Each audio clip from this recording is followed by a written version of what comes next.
His life wasn't simply hard, it was eroding him. Slowly, quietly, methodically. A person can survive big tragedies, but it's the small daily humiliations that eat a soul alive. His apartment was a narrow, decaying tomb wedged over a pawn shop that hadn't been opened for years. The hall smelled of stale cigarettes and mildew, water dripping endlessly from a pipe overhead, tapping against the floor like a clock counting down. In winter, frost crept across the inside of his windows. In summer, cockroaches scattered when he flipped the light. The radiator hissed and clanged, like it resented being expected to work. He slept on a mattress so thin he could feel the springs through it. He woke every morning with a knot in his spine and a metallic taste of dread on his tongue. His job was even worse. A warehouse office with lights that flickered like a dying heartbeat, managers who treated him like a malfunctioning piece of equipment, supervisors who used sarcasm as a weapon, co-workers who avoided him as if his presence lowered the temperature in the room. He did the tasks of 5 people, was paid less than 1. Breaks were a luxury he had to earn. Requests for time off were treated as personal insults. He'd begun to forget what dignity felt like. The commute was its own ritual of punishment. Trains rattled through the tunnels, thick with the stench of damp clothing and strangers' sweat, people shoving past him without a word, fists tightening on backpacks like he was a threat simply by existing near them. Once a man shoved him so hard getting off the train that he fell to his knees on the platform. No one helped him up. A woman even stepped around him like he was an inconvenient piece of trash. He mumbled, sorry, when he wasn't in the wrong. He apologized when people bumped into him. His life was a long chain of sorry. He ate cheap food that sat heavy in his stomach. He went to bed hungry more often than anyone knew. He rationed heating and chose darkness over a higher electric bill. He had no friends left, no partner, no one who checked in on him. He wasn't lonely, so much as forgotten. Some nights he stood on the bridge just to feel the wind against his face, imagining the drop below, imagining the absence of pain, imagining a silence deeper than the screaming city. He didn't want to die. He just didn't want to be here. Not in this life. Not in this body weighed down with exhaustion. Not in a world where everything good seemed reserved for someone else. He convinced himself it was just bad luck, just circumstance, just the universe dealing him a cruel shuffle. That was the lie that kept him standing. He didn't know just how thin the barrier was between his world and another, or how fragile reality becomes when a person is hollow enough to slip through its cracks. The day he stumbled out of his world began like so many others, late, cold, and indifferent. He left work long after dark. The wind knifed through his thin jacket as he cut down the street, head lowered, shoulders hunched. The city's noise pressed into him much like a migraine behind the eyes. He turned down the alley between the laundromat and the dead bookstore. The shortcut he walked every day, the same overflowing dumpsters, the same flickering streetlight at the end, the same graffiti bleeding down the bricks. But halfway through, the air thickened. Not colder, not warmer, just dense. As if someone had cupped the world in 2 hands and squeezed. His ears popped, his vision jittered, the sound of the city muffled to a dull hum. He blinked hard, tried to step back, but his foot came down on moss. Soft, springy, and green. He jerked his head up. The alley was gone. He stood in a forest clearing, washed in a warm golden dusk. The sky above him looked painted. The air smelled like pine, sun-warmed bark, and rich soil. He spun around, heart pounding. No alley, no buildings, no city. Just trees whispering in a slow, patient breeze. A rustle came from the far side of the clearing. He turned and froze. A fox stood in the grass, watching him. Small, red, beautiful, and wrong. Its proportions were off. Tail too long, ears too sharp, fur too rich a red, almost like it bled light. He stared. The fox blinked once, then spoke. "Hello." He stumbled backwards so fast he nearly fell. You talked," he gasped. The fox's voice was soft, warm, and impossibly calm. "You're frightened," it said. "Anyone would be." His chest tightened. He shook his head. This isn't real." "It feels real though, doesn't it?" the fox replied gently. He swallowed hard. "Where am I?" The fox moved closer, steps slow, deliberate. "You've wandered far from the world that hurts you," it said. "But that's not a bad thing." The man stared back, mind spinning. "What are you?" "A guide," the fox said. "A confidant. A companion." Its eyes softened. "A friend, if you'd like one."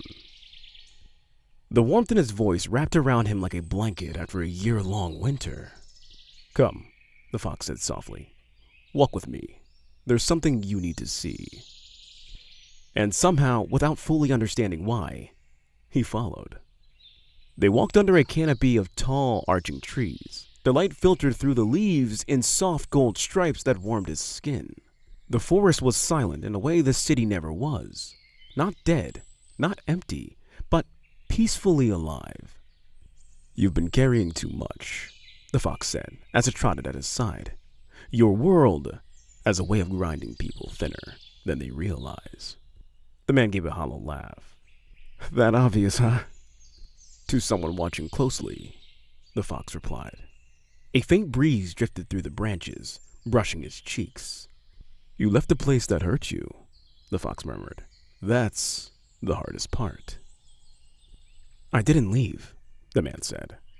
"I just sort of stepped wrong."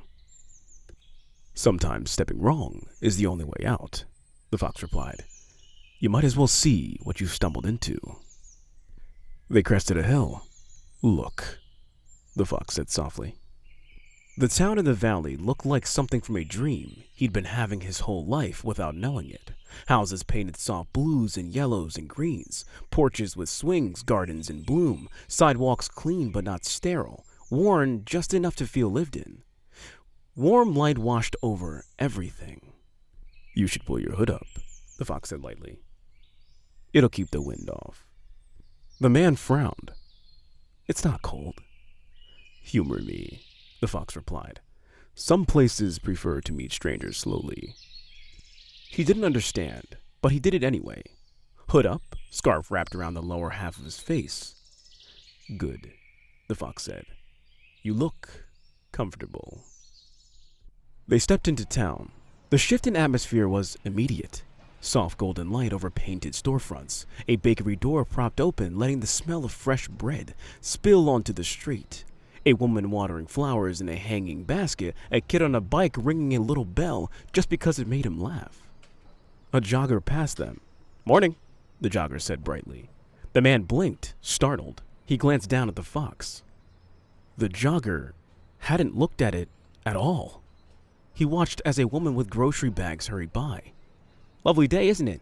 she said. Again, nothing. No reaction to the fox, not even a flick of the eyes. He leaned down slightly. They don't see you," he whispered. The fox's tail flicked. "Of course," it said. "I am here for you only."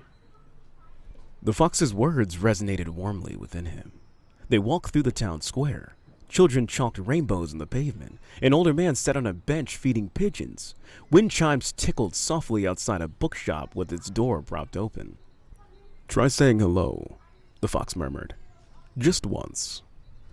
A woman walked towards them, leash in hand, a golden retriever trotting happily at her side. The man's heart raced. "Hi," he managed through the scarf. "Hi there," the woman replied with open warmth, as if she'd been expecting friendliness, not bracing against it. The man watched her walk away, stunned. She saw me, he whispered. Yes, the fox said. People tend to see what belongs. They passed a park where families gathered in loose clusters. Kids played tag, parents talked quietly on benches, a woman knitted under a tree. A little boy ran up to him, holding a toy plane. Look what I made, the boy said. The man stared, words tangling. The fox brushed against his leg. It's great, he said. Looks fast. The boy beamed and raced back to his mother. No one had ever talked to me like that back home, he said. The fox's voice dropped. That world never knew what it had, it said. But this one might. You keep talking like I belong here, the man said. The fox's eyes gleamed. You feel less like a ghost here, don't you? He couldn't deny it. They turned down a quieter street. You're wearing your hood too low, the fox remarked. It shadows your face. People see a stranger, not a resemblance. A resemblance to what? He asked.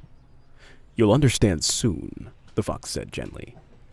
It turned its head down a residential street.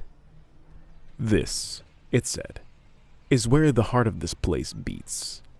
Houses with porches still lit by morning lanterns, freshly cut lawns dusted with dew, curtains staring at windows. The air smelled of coffee and cut grass, and something sweet baking somewhere nearby. The man's chest tightened. Follow what you feel, the fox whispered. He did, step by step, until he turned a corner and saw it. A white house with a red door and a porch swing. His legs stopped moving. The fox's tone dropped to a reverent softness. That one, it said. You know it, don't you? The man didn't answer. He didn't need to. His whole being leaned towards that house like gravity had shifted. Go on, the fox whispered. Look. He walked up the front path, boots whispering over the grass. The hood and scarf hid his face. To anyone watching, he was just a bundled stranger. He stepped in close to the front window and peered through the gap in the curtains. His breath stopped. The scene inside was so ordinary, it hurt. A dining table, slightly worn, 4 chairs, plates set, a warm light over everything. A woman moved around the table, placing glasses, straightening utensils. Her hair was pulled back in a messy knot. There was flour on her sleeve. Her face was soft, tired in the way of people who love a lot and sleep a little. Suddenly, footsteps thumped down the hall. 2 children barreled into the room. A girl, younger, hair wild. A boy, older, holding something in his hand. Then, he walked in. The mirror. Same jawline, same nose, same scar through the brow. His face, only different. No hardened lines of resentment, no sunken exhaustion, no tightness around the eyes. This version looked whole. The girl launched herself at him. He caught her easily, swinging her briefly off the floor. The boy shoved a piece of paper into his hand, talking fast. The man, his doppelganger, laughed. The sound was clear, unrestrained. The man pressed one palm against the side to keep himself from collapsing. That's me, he breathed. Close enough, the fox said softly from the yard. A version of you that grew in gentler soil. The woman stepped closer, setting a plate in front of his doppelganger. He touched her wrist as she passed, a quiet, familiar affection. She smiled at him in a way that made the man almost physically ill with longing. He watched until his eyes blurred. The kids chattered. The woman laughed. His doppelganger leaned back, shoulders relaxed. A life that fit him like it was made for him. The man finally forced himself to step back from the window. You've seen enough for the first day, the fox murmured. Your heart's bleeding. Let's not empty it all at once. The man let the fox guide him away, but the image of the red door and the warm table followed him into the trees, like a second shadow. They left the town behind. The houses receded, the park disappeared, the voices faded into the distance until only the forest remained. "You're quiet," the fox said. "I watched another man live my life," the man whispered. "What am I supposed to say?" "That it hurt," the fox replied gently. "Because it did, and it should." They walked into the trees open to a small clearing where a dilapidated wooden shelter leaned against time. Its beams sagged, the door hung crooked. Inside, a single cot tilted against a wall. "It isn't much," the fox said, "but it will keep the wind off." The man stepped inside. The air was cool and smelled of damp wood. Moonlight leaked in through the cracks in the roof. He sat on the cot. I don't think I can sleep," he murmured. "You don't have to," the fox said. "Just rest. Let the ache talk to you for a while." The man laid back, staring at the slatted ceiling and the strips of sky beyond. "Will you be here?" he asked. "Yes," the fox replied. "If you speak, I'll listen." The man didn't sleep. Not for a minute. The red door burned behind his eyelids. The echo of children's laughter kept looping in his skull. Somewhere between the night and the morning, something in him tore, just a little. By morning, he was shaking from exhaustion, but the shaking wasn't enough to bury the need. I want to see him again," he said. The fox didn't hesitate. "Then we follow." The man pulled up his hood, tightened his scarf, and let the fox lead him back to the town. This time, they didn't wander. They waited. The red door opened. His doppelganger stepped out with a coffee in one hand and a lunchbox in the other, hair still damp, jaw faintly shadowed with stubble. The man tensed. Two kids followed, half ready for school and half wrapped in sleepy excitement. The wife appeared behind them, handing his doppelganger his forgotten keys, kissing his cheek and nudging the boy to zip his backpack. They moved together down the sidewalk. His doppelganger's presence pulled greetings out of people as surely as the sun pulled flowers open. "Morning. How's the little one feeling? You still coming Friday night?" He answered each easily. They watched from a distance. "They know him," the man murmured. "They like him. They respond to him the way your world never responded to you," the fox said. He trailed his doppelganger as he walked the kids to the bus stop, waiting with them, hugging them as they climbed aboard. The little girl clung to his neck for a second longer. He held her like he would never begrudge that wait. He waved until the bus turned the corner. The man's throat burned. They followed his doppelganger to the cafe, watched through the window as the barista greeted him with a grin and, the usual. His doppelganger put money in the tip jar without even looking at the total. People around him smiled. The man pressed his fingers to his chest. I can't breathe," he whispered. "Let the feeling happen," the fox said at his feet. "It's the shape of what you should have been." They shadowed his doppelganger all morning. Each interaction confirmed the same terrible thing. The world made room for him. Soft, easy, natural. By the time his doppelganger headed home for the day, the man's longing wasn't gentle anymore. It was jagged. It could cut. They walked back to the shelter again. The town's glow faded behind the trees. "You're quiet," the fox said. "I watched him hold his daughter's hand," the man murmured. "She looked at him like he was safe." "Yes," the fox said. No one's ever looked at me like that," he said. "Not once." "You were never given the chance," the fox replied. "That's not the same as not deserving it." The man laughed bitterly. "He has my face," he said, "and everything about his life fits that face. It's like he's wearing the version of me the universe should have made." "You're not angry at him," the fox said quietly. "You're angry at fate for choosing him." "Same difference," the man muttered. At the shelter, he sank onto the cot and put his head into his hands. "Why him?" he whispered. Why did everything choose him? The fox stepped closer, its voice barely more than a breath. Some people are born into the right story, it said. Some are born into the wrong one. He didn't cry. The feeling was beyond tears. Sleep didn't come. In its place, resentment grew. The next morning, he walked ahead of the fox. No hesitation, straight to the red door house. He knew the rhythm now. He knew when they woke, when breakfast began, when the day took its first breath. He slipped along the side of the house and crouched beneath the kitchen window. Inside, the wife moved around the counter in a pool of soft, early light.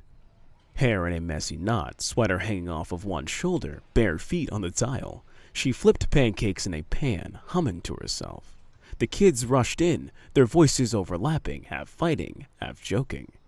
His doppelgänger stepped into view, leaning against the doorframe for a moment, watching them. She glanced up at him. Her whole expression changed, softened, brightened, warmed. She tilted her head towards the stove. "Make them sit before they raid the pan," she said, amused. He moved without thinking, guiding chairs, making faces at the kids until they giggled. The man's grip on the window frame tightened. "She loves him," he whispered. "Of course," the fox said. She recognizes herself, reflected back correctly. "She should have loved me," he said. The words were quiet, deadly. "She already does," the fox whispered. "In the thread where you were allowed to be him." The wife walked towards the window, stretching her arms above her head, face tipped towards the light. For a terrifying moment, he thought she might see him. Her eyes slid over the yard, passed over where the fox sat, passed over him. The hood and the scarf held. He was no one, a stranger, a shadow. She turned away. Laughter floated out a moment later. He stayed until the coffee cups were empty and the breakfast plates were stacked in the sink. "Not much longer," the fox murmured as they walked away. "You're almost ready to understand." The man didn't know what that meant, but he would. Soon. That afternoon, they watched from a distance as his doppelganger walked home from work, greeting neighbors, catching a running child before they fell, picking up a dropped bag of groceries and handing it back with a smile. Every tiny kindness cut. By the time they returned to the shelter, the man's jaw hurt from clenching it. The fox sat opposite to him, eyes dark and intent. "What stands between you and that life?" it asked. He stared at the floor. "I do," he said. The fox tilted its head. "Do you?" it murmured. "Or does he?" "He's not me," the man said. Not really." "Have you looked at your reflection lately?" the fox asked. The man flinched. "He isn't a person in this equation," the fox continued. "He is a placement, a variable occupying a space that matches your shape." "That doesn't make this less wrong," the man whispered. "You already killed yourself every day in that other world," the fox said quietly. "You just did it slowly and quietly." The words sank into him like poison and medicine wearing the same mask. Is he more real than you, more deserving, or is he simply in your way? The fox murmured. In another life, the man might have argued. In this one, he sat in silence, and the silence was its own answer. Later that night, as he sat quietly in his cot, gazing out through the forest towards the town, the path looked darker, wrong in a way he couldn't quite name. He focused his vision. Down the trail in the distance, a shape stood between the trees, tall, thin, broken in its proportions, still watching. Do you see that?" he whispered. The fox stood up. It turned, followed his line of sight, and every hair along its spine rose. "I don't see anything." It lied. It's right there," the man said. Something tall just standing. Stop looking. The fox snapped. The sudden edge in his voice startled him. What is that? Look at me, the fox said. Not at that. The man shifted, trying to see around the fox.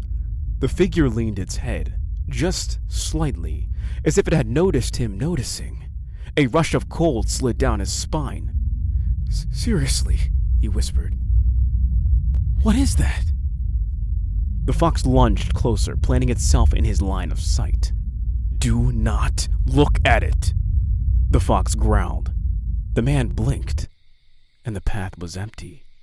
The figure was gone. His skin crawled.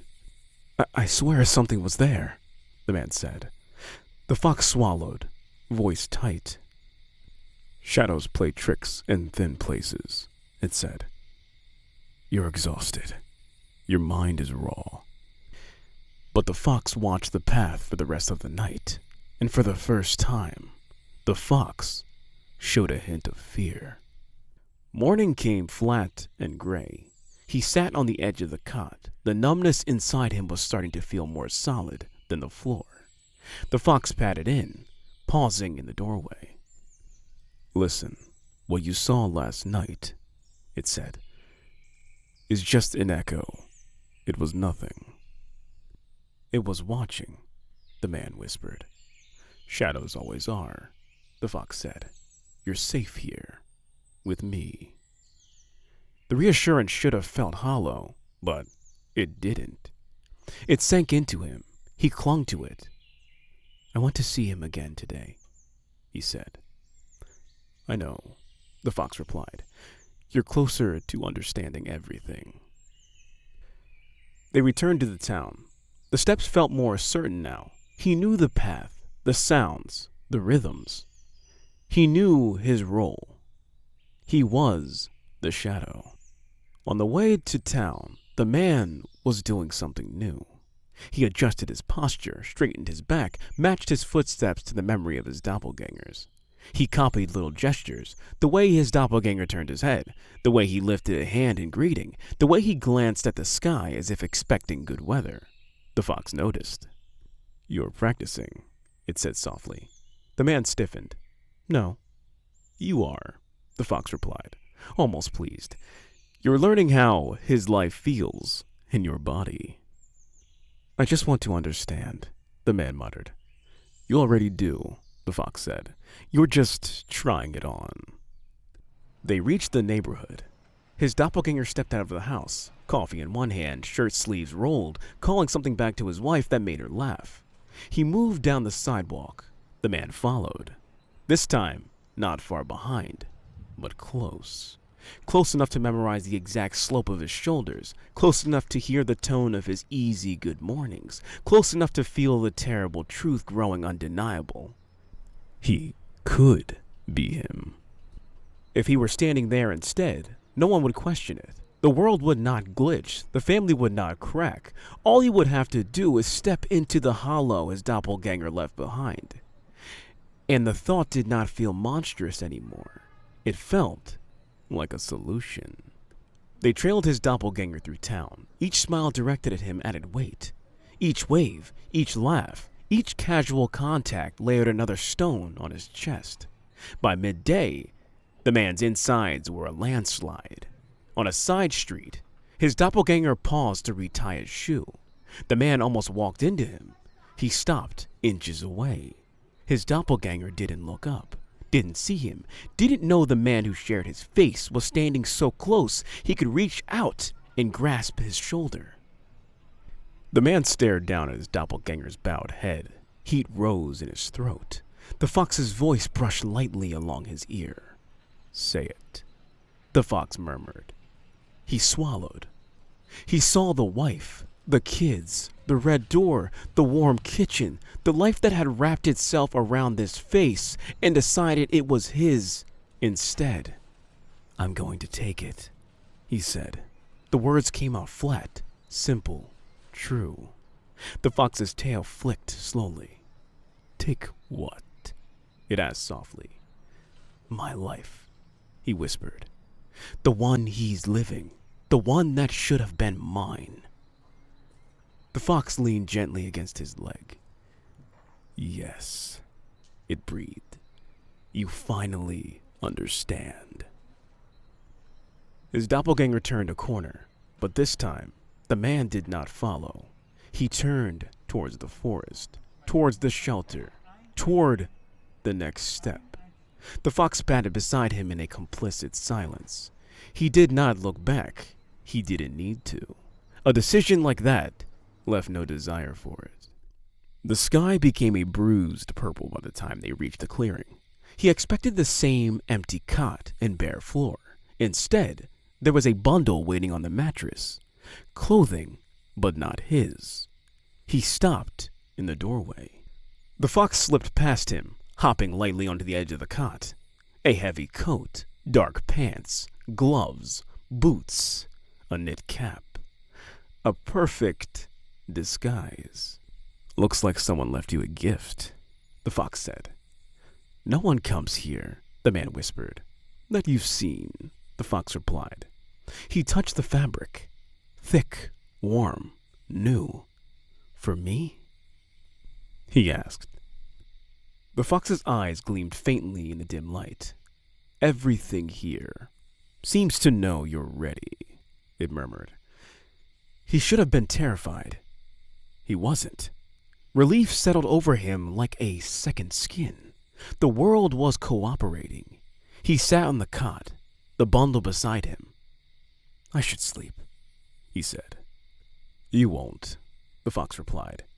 "Let your body rest in movement instead. Let your mind sharpen around what needs to be done." The man dressed, layer by layer. The coat, the dark pants, the boots, the cap, the gloves. He wound the scarf around his face. When he stood, he looked like a nobody, a shadow. The fox lay curled near his feet, eyes open, watching him with that same odd mix of tenderness and approval. By the time dawn began to smudge the shelter roof with pale light, he was already at the door. The fox rose. "Are you ready?" it asked. "Yes," the man said. His voice was so calm it sounded like it belonged to someone else. "It is time to take back which was denied," the fox murmured. They stepped into the forest together. The trees parted for him, or it felt that way. Branches pulled back, path opening, world rearranging itself to make room for what he was about to do. The town lay quiet in the early light, porch lights still on, curtains still drawn. He walked towards the red door house. He knew the rhythm now. When they woke, when his doppelganger came downstairs, when the kids stumbled in, when the wife counted plates and forks and cups. He slipped around to the back. The kitchen door was unlocked because, of course it was. This was a world where people trusted locks to be decorative. He stepped quietly into the mudroom. Children's shoes lined up in small pairs, a backpack on a hook, a little charm attached to a zipper, a tiny metal fox that jingled when he brushed it. His chest flared, but he kept moving. The kitchen was ahead. He heard the hum of a kettle, the clink of a glass. He stepped into the room. His doppelganger stood with his back to him, pouring orange juice. "Hey, could you grab the..." His doppelganger began turning. He stopped cold. A stranger in his kitchen, face half hidden, body bundled, silhouette wrong. His doppelganger's hand tightened around the glass. Can I help you?" he said, voice tightening. The man didn't answer. He took a step closer. "Look, I don't know who you are," his doppelganger said, "but you can't just walk into my..." The man lifted his hand to his scarf. Slowly, deliberately, he pulled it down. His doppelganger's words died. His eyes widened, his face drained of color. You, he whispered. What is this? Is this some kind of prank?" The man said nothing. His doppelganger's gaze flicked from his face to the details. The same jawline, the same scar, the same eyes. Recognition broke over him. Not logical, but visceral. You look like me, he said, voice shaking, breath coming faster. This isn't possible. Who are you? The man stepped closer.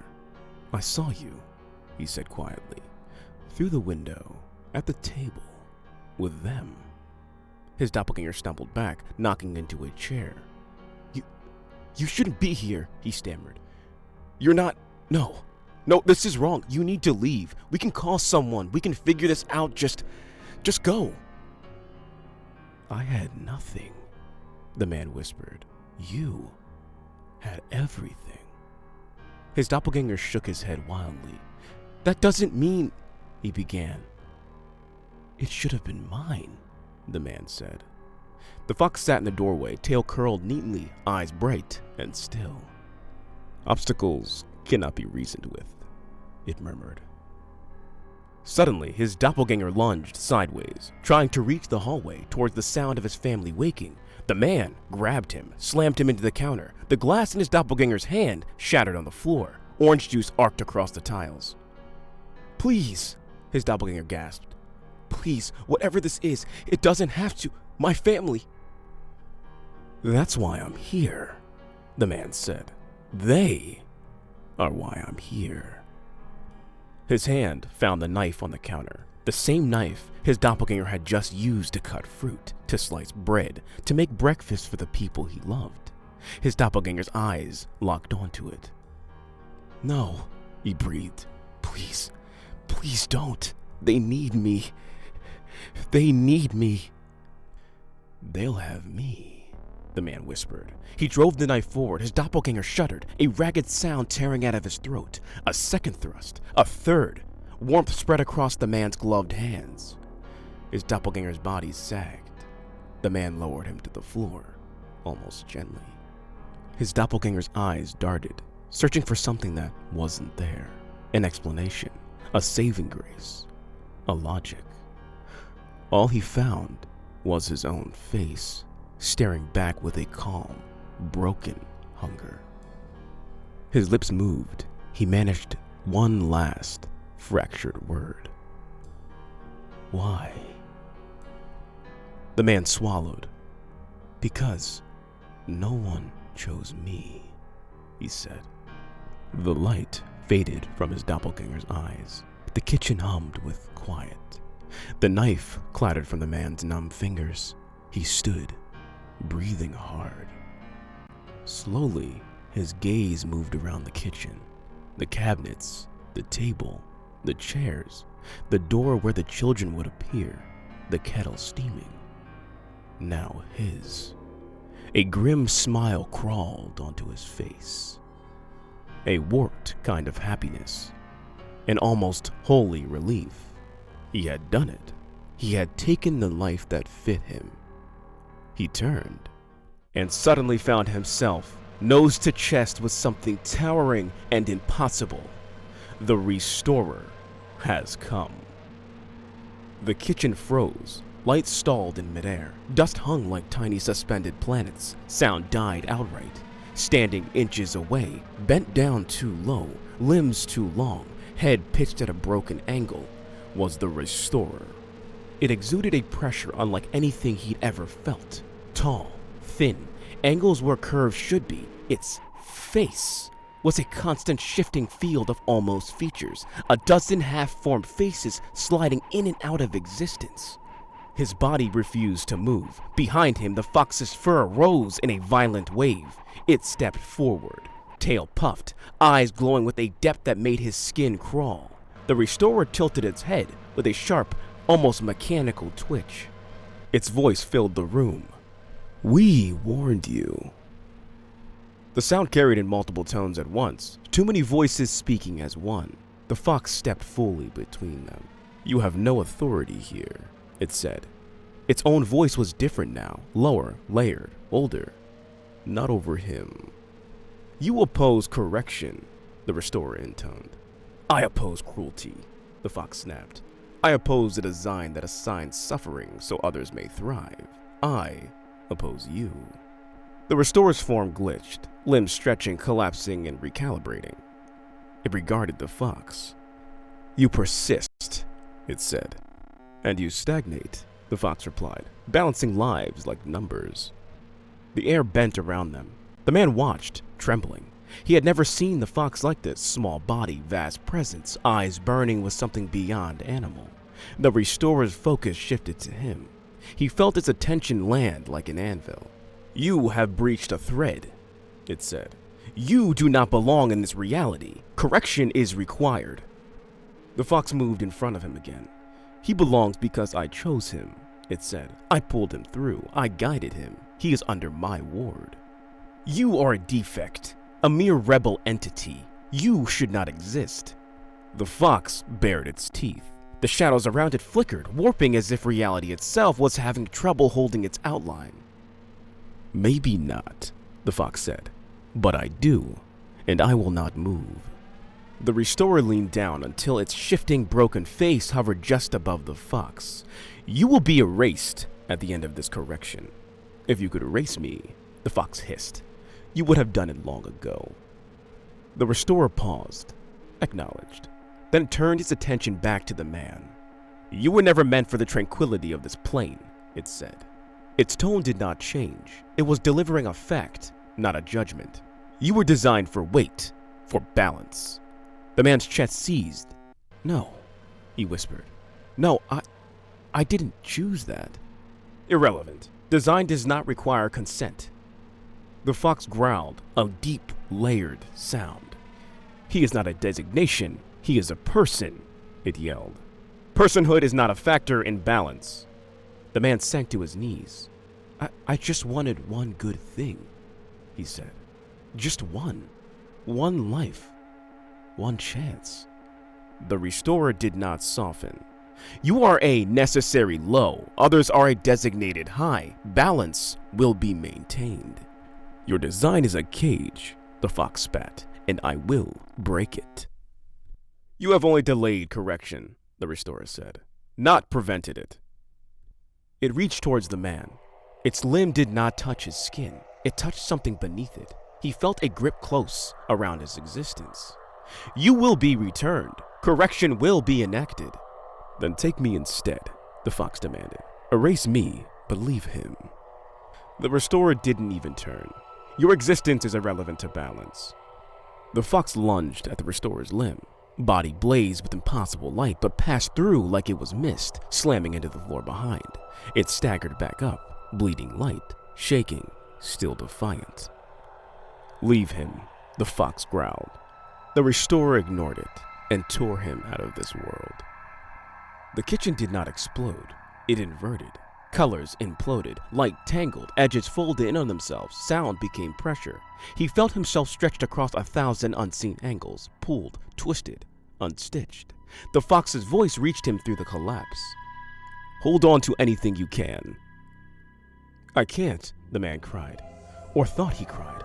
"I can't." The restorer's grip pulled harder.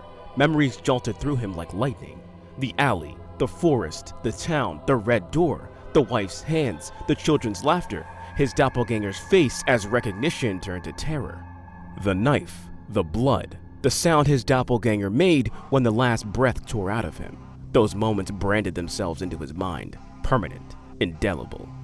The fox's presence flared at the edges of his awareness. For a heartbeat, he felt soft fur against his fingers. Then, the restorer pulled. Something ripped. Light vanished. He slammed into cold, filthy pavement. The city's stink filled his lungs. His back arched as air returned in brutal, stabbing gasps. He coughed so hard he nearly blacked out. Car tires hissed past. A horn blared. Someone shouted, "Get out of the way!" He rolled onto his side. Tall, hostile buildings boxed in the sky above him. Windows glared down in the same deadness they always had. He was home. His real home. His assigned home. The restorer's words lingered like static in his bones. Design restored. Suffering returns. Balance corrected. He crawled to the curb. The weight in his chest wasn't just despair now. It was guilt.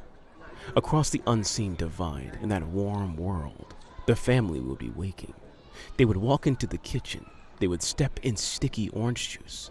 They would see the glass. they would see him, his doppelganger, on the floor, eyes open, blood drying. There was nothing he could do, no apology to give, no explanation to offer. He had killed a man who shared his face and stolen nothing in return. He staggered up the stairs to his building. Every step triggered sharp, deliberate pain behind his ribs, like invisible hands were squeezing the organs inside him. His face felt strange. In the mirror of a darkened shop window, his reflection rippled. Something was wrong.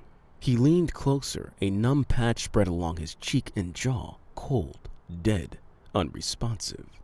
He pressed his fingers to it. He felt nothing. The numbness crept an inch further. He choked. "Stop," he whispered.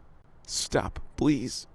It froze, held, stayed, not healing, not spreading quickly, just there, ruining symmetry, marking him. Not enough to kill him, enough to make him remember. He fought his way into his apartment. His ceiling still leaked, his radiator still hissed, his walls still peeled. He collapsed onto the floor. He knew then, with a clarity that cut deeper than any knife, this was not a return. It was a sentence. Time turned viscous. Days blurred, nights bled together. The city did what it always did, ignored him. People pushed past without looking. His boss snapped at him more than ever. The train seemed louder, the air seemed thinner. Every attempt he made to escape was punished. A spasm in his ribs, a sharp pain in his spine, breath stolen. The numb patch on his face spread slowly, a careful, meticulous disfigurement. Sometimes he woke to find it had crept half an inch further over his jaw. Sometimes it moved up towards his eye. Never fast, never random, designed. He stopped looking in the mirror. He only saw his doppelganger's face in every reflective surface anyway. One night, he stood in the bathroom staring at the cracked mirror above the sink. His doppelganger's eyes stared back at him. He lifted a razor. His hand stopped halfway to his wrist, frozen, every muscle locked. He gritted his teeth and tried again. Nothing. An icy pressure coiled through his body, holding him in place. He couldn't move. He couldn't act. He couldn't even drop the razor. "Please," he choked. "Please let me go. Let me end this." Nothing changed. Eventually, the razor slipped from his shaking fingers and clattered into the sink. He slid down the wall onto the floor. He understood.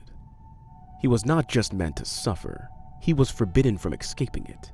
Death, in all its forms, had been locked away from him by something bigger, colder, and utterly uninterested in his consent. He buried his face in his hands. "Fox," he whispered. "Are you there?" Silence. He wiped his eyes on the back of his hand. "Please," he said. "I don't want to be alone." The silence stretched. Then, a faint warmth brushed the edge of his mind, like a small body curling up beside his thoughts. "Still here," a whisper said, very faint, very tired. His breath hitched. "Where?" he whispered. "Where are you?" "Inside," the fox said. "Where it couldn't reach." Are you trapped too?" the man asked. There was a long pause. "Yes." The man let out a broken laugh. I'm sorry," he whispered.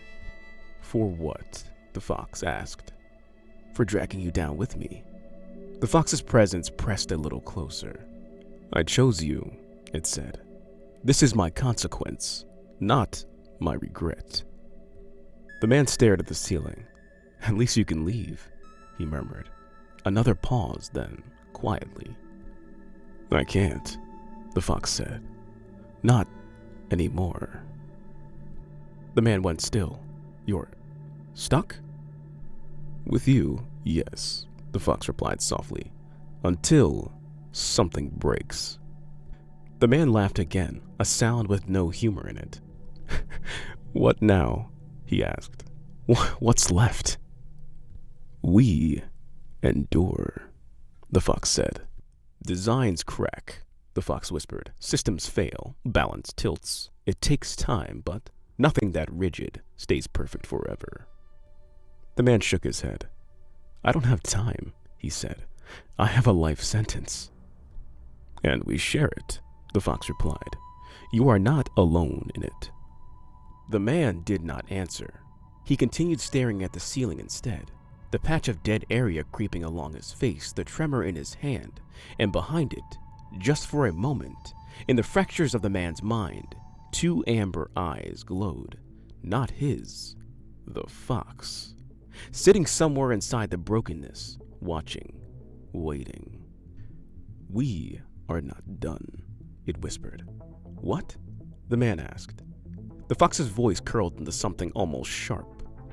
Now that you've witnessed the truth, something your kind should never know, the fox said. I ask you now, do you trust me? The bathroom light flickered, buzzed, went out. Yes, said the man. Good, said the fox, because this is only the beginning.